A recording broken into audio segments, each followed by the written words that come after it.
भाई आप एक आइलैंड पे गए थे, यहाँ कमोडो ड्रैगन्स थी और आप उनके बीच में खड़े थे भाई, और हमारी तो वीडियो देख के ही फट गई, और हमने शायद कमेंट भी करा था कि भाई यहाँ के बारे में जानना है यार, हमें थोड़ा बताओ भाई वो कौन सा आइलैंड है, और वहाँ डर नहीं लगता भाई, वो तो खा जाती है इंसान को। भाई कोमोडो ड्रैगन्स दुनिया के सबसे खतरनाक प्रेडेटर्स में है, ये तो लोगों को पता है, बट काफ़ी लोगों को एक गलतफहमी है कि जैसे उस वीडियो में बोला कि तो इंडिया में भी हैं। वो लिजार्ड की कैटेगरी है, उसकी काफ़ी सारी स्पीशीज़ हैं, उसमें से सबसे ऊपर सबसे बड़ा सबसे खतरनाक कोमोडो ड्रैगन है। तो वो छिपकली कोमोडो ड्रैगन नहीं होती। तो उसका क्या है कि मेरा इंटरेस्ट था उसमें, मैंने बहुत साल पहले एक डॉक्यूमेंट्री देखी थी BBC वगैरह की, यार ऐसे रहते हैं और लास्ट ड्रैगन्स हैं। तो अगर कहते हैं कि ड्रैगन्स दुनिया में अगर कहीं हैं तो वो कोमोडो ड्रैगन्स हैं, जिसको आप थोड़ा बहुत फील ले सकते हो, क्योंकि हैं भी इतने ही पुराने, बहुत पुराने। अब शायद मुझे एग्जैक्ट डेट याद नहीं है, वीडियो मैंने बताया हज़ारों साल पुराने हैं वो धरती पे। तो अब उसको जाने के लिए ना क्या है कि देखो, आप जब as a content creator video बना रहे होते हो ना, तो आप चीज़ नापते हो कि ये कितना व्यूअरशिप आएगी या जो आएगी, बट मेरा इंटरेस्ट था तो मुझे पता था कि यार उतना आना नहीं है, बट आपका लगने वाला ज़्यादा है मनी वाइज ठीक है, बट मुझे देखना था और मैं काफ़ी टाइम से प्लान कर रहा था। तो मैं गया इंडोनेशिया। तो पहले मैं जकार्ता गया था, जकार्ता से फिर मैं बाली गया, बाली से हमने एक फ़्लाइट ली लबुआन बाजू के लिए। लबुआन बाजू जाके आपको बोट लेनी पड़ती है, वहाँ पर 2 आइलैंड होते हैं, एक रिंका आइलैंड होता है, एक होता है कोमोडो।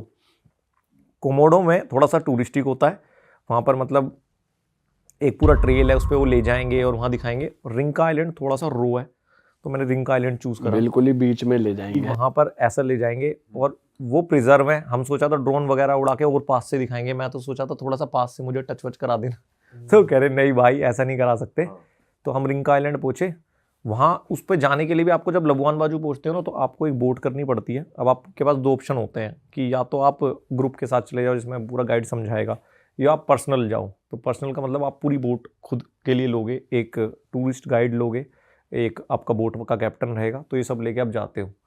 तो वहाँ पर जब भाई आप उस पार्क में घुसते हो ना, तो समझाते हैं पूरा कि भाई आपको ऐसे ऐसे करना है, ये भागना है तो कैसे करोगे, और हमारा बंदा रहेगा। तो वहाँ पर रेंजर्स होते हैं जो इनको संभालने के लिए प्रॉपर वो रहते हैं।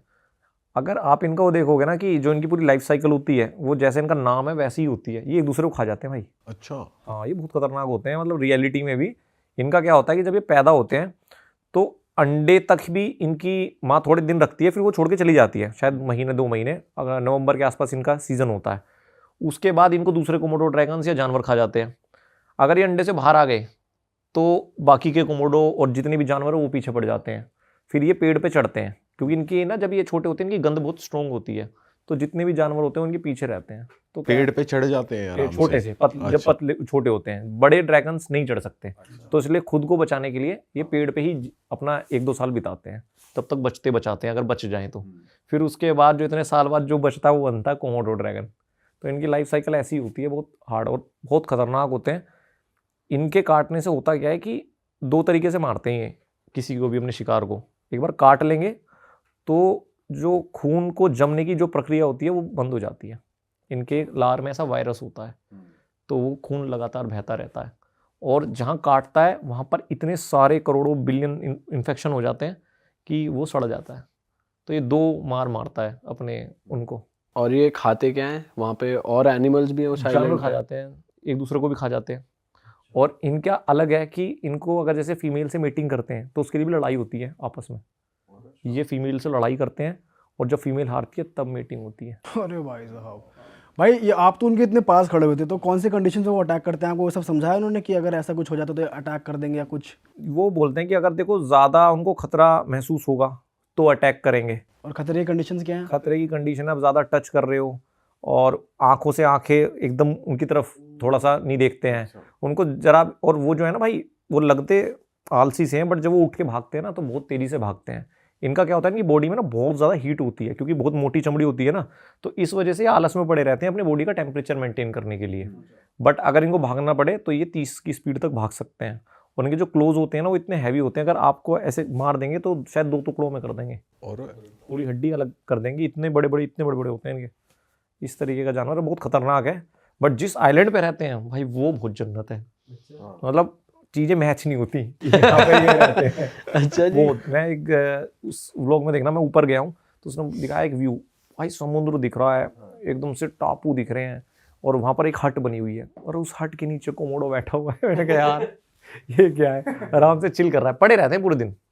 हाँ, बट जो छोटे वाले होते हैं ना, लोग सोचते हैं कि बड़े से डरना है, डरना छोटे वाले से है, क्योंकि उसकी स्पीड और ज़्यादा तेज़ होती है। हाँ, और उसको गर्मी क्योंकि कम लगती है, तो वो ज़्यादा अटैक करते हैं। पहले ह्यूमंस पे हुआ है, अब काफ़ी टाइम से रेंजर्स वगैरह रहते हैं, तो अब अटैक नहीं हुआ। अच्छा भाई, ऐसे ही आइलैंड पे बोट क्रॉस करते हुए आपका एक लाइफ थ्रेटनिंग एक्सपीरियंस रहा था कुछ इंडोनेशिया में ही, वो भी बताओ यार ऑडियंस को। भाई वो एक ऐसा एक्सपीरियंस है, वो कभी मेरा वीडियो पे नहीं आ पाया। आज भी वो वीडियो मेरे पास पड़ी हुई है कि शायद दोबारा उस आइलैंड में जाऊंगा तो उसको आधा पार्ट करूंगा, है ना। हमने कोशिश की थी बनाए, तो क्या था कि मेरे को 2023 में जब हम बना रहे थे तो हम ये देख रहे थे कि यार हमारा जो कंटेंट है वो किस तरफ जाएगा। देखो मैं प्योरली बताऊं, मैं ट्रैवलर भी हूं, बट मैं एक साथ में कंटेंट क्रिएटर भी हूं। मैं तो ये नहीं बोल सकता कि मैं पूरा एक वो है। तो मैं सोचता हूँ कि यार ऑडियंस जो देखे उसको वैल्यू मिले। तो उस टाइम हम ये देख रहे थे यार किस तरह का कंटेंट लोग पसंद करेंगे। तो हमने एक टॉपिक डिसाइड किया था कि 24 घंटे एक सुनसान आइलैंड पे, बट वो सुनसान आइलैंड वाकई में सुनसान होना चाहिए। ऐसे नहीं किसी भी आइलैंड पे चले गए झोड़ वोड़ में और आइलैंड बता दिया। तो वो हम ढूंढ रहे थे, यहाँ पर हमें मिला नहीं। तो मैं इंडोनेशिया में था, वो जो ताना तोराजा गाँव है जिसमें डेड बॉडीज़ रखते हैं, उस पर उसकी वीडियोज़ बनाने जा रहा था। तो हम मकासार में रुकते हैं, मकासार से रात को बस जाती है ताना तोराजा के लिए। तो रात में जब रुके हुए थे तो मेरी क्या आदत है, मैं गूगल मैप पे चीज़ें देखते रहता हूँ, आसपास कुछ यूनिक मार्केट मिल जाए, कुछ भी मिल जाए।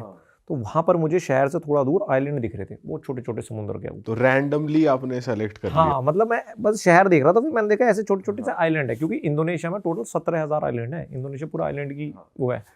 तो मुझे लगा यार ये तो ठीक है, मकासार भी है, ऐसा टूरिस्टिक प्लेस भी नहीं है, तो यहाँ पर जाके बनाएंगे तो सही रहेगा।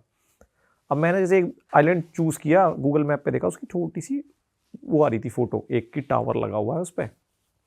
यार ये परफेक्ट स्पॉट है, बट अब इस पर जाए कैसे जाए।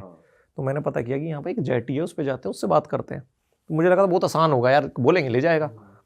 मैं वहाँ पे गया तो मैंने कई लोगों से बात की, यार मुझे इस आइलैंड पे जाना है, इस पे जाना है। वो सब मना करने लगे, कह रहे कि वो सामने आइलैंड देख रहे हो वो है आइलैंड, इस पे एक्टिविटीज़ होती हैं, बार हैं। मैंने यार एक्टिविटीज़ नहीं करनी है हमें खुद सर्वाइव करना है किसी आइलैंड, एकांत आइलैंड चाहिए, तो नहीं मान रहे थे। तो हम एक जगह ना रिक्शे से कहीं जा रहे थे, तो उस रिक्शे वाले ने मेरे से बोला कि आप कल क्या कर रहे हो। मैंने कुछ नहीं, कह रहा मेरे पास बोट भी है। तो मैंने बोला बोट है तो एक काम कर, मुझे इस आइलैंड पे जाना है। तो वो वाली बात है ना, जो तलाश रहा होता है वो ज़्यादा करेगा, जिसके पेट भरे हुए वो तो नहीं करेगा। तो कह रहा कहाँ जाना है। मैंने उसको बताया ये आइलैंड पे जाना है और हम ऐसी ऐसी वीडियो बनाना चाहते हैं। तो उसने मुझसे बोला कि भाई देखो मैं ले तो जाऊँगा, एक तो तुम्हें पुलिस को नहीं बताना, अगर पुलिस को पता चलेगा तो मैं फंसूंगा, क्योंकि यहाँ पर नहीं जा सकते।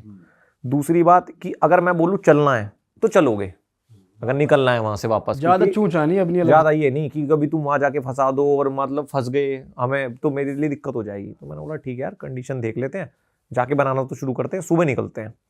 सुबह तो हमारा प्लान था कि 7-8 बजे तक निकल जाएंगे हम निकल गए। और वाकई में भाई वो मैप पे दिख रहा था, बट मैप से ऐसा लग रहा था कि पास है, बट वो बहुत दूर था।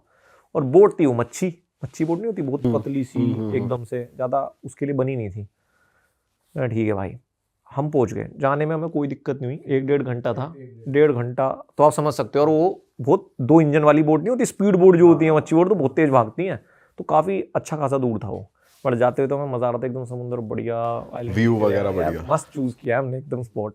हम उस आइलैंड में पहुँचते तो वहाँ पर एक टावर थी, तो टावर उन्होंने कभी वॉच के लिए बनाई थी, बट उन्होंने कोशिश की थी यहाँ पर एक फैमिली को भी रख दें। बट दिक्कत वहाँ पर ये हुई कि जब तूफान वगैरह आता है, पानी बढ़ता है, तो वो आइलैंड ढक जाता है। तो इसलिए वहाँ पर सेटलमेंट पॉसिबल नहीं हो पाई, क्योंकि ज़्यादा ऊपर नहीं है वो समुंदर से।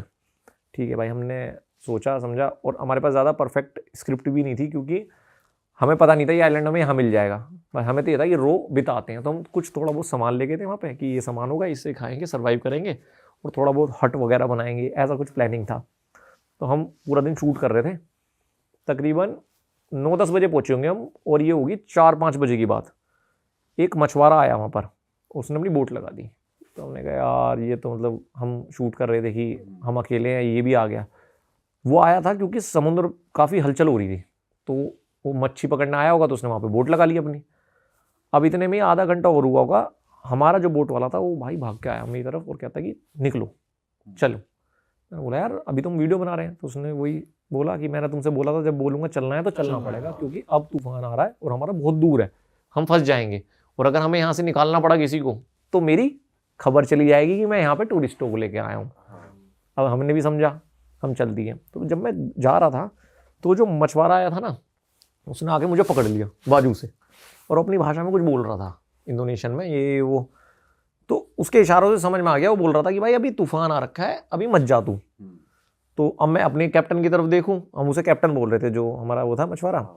तो कैप्टन तो कहता नहीं नहीं छोड़ो, तो अपनी भाषा में उसको बोलने लगा। हम जा रहे थे तो बुढ़े से थे वो अंकल जो थे मछुआरे, वो अपनी भाषा में बोले ही बोले जा रहा था भाई, पीछे से जैसे बोलते हैं ये मत जाओ ऐसे करके। अब मैंने उसको बोला कि भाई देख ले क्या करना है। कह रहा नहीं नहीं तुम चलो। भाई हम बोट पे चढ़ने वाले थे, बोट चढ़ने से पहले ना उसके जो वो होता है जो रस्सी सी बांध के रखता है वो छूट गई।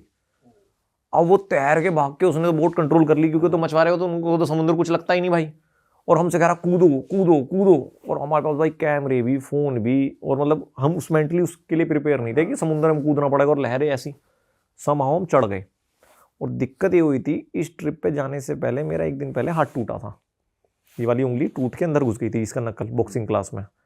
और या तो मेरे पास दो ही ऑप्शन थे, या तो मैं ट्रिप छोड़ दूँ, तो मैंने कहा प्लास्टर वास्टर लगाओ चलते हैं भाई। तो आज शायद लोगों को पता भी नहीं होगा, हज़ारों लाखों मैसेज इसी बात कहते हैं कि भाई तेरा हाथ क्या हुआ, किसने पीट दिया, कभी इंडोनेशिया में तुम्हें पिटा।